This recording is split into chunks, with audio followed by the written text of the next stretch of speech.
Okay, after opening your Microsoft PowerPoint, you can see here home insert designs like that.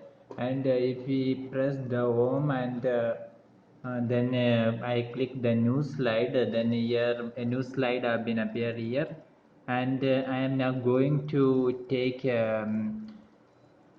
or insert something.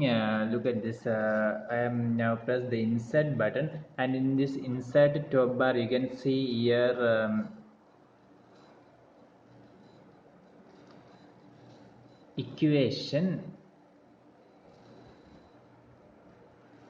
and I have opened the equation, and in this you can see below area of circle binomial theorem like that. Here this is the Fourier series, and I click the Fourier series, and okay, if I now you can see that the Fourier series have been arrived here, the equation have been arrived here.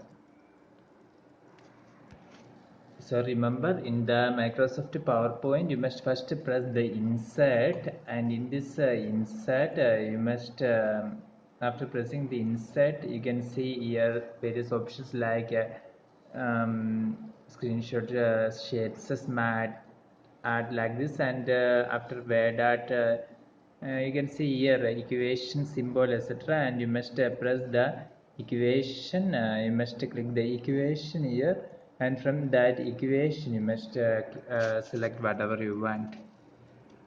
Hope you enjoy this video. For more videos like this, subscribe our channel Engineers Well Online. Okay, thank you.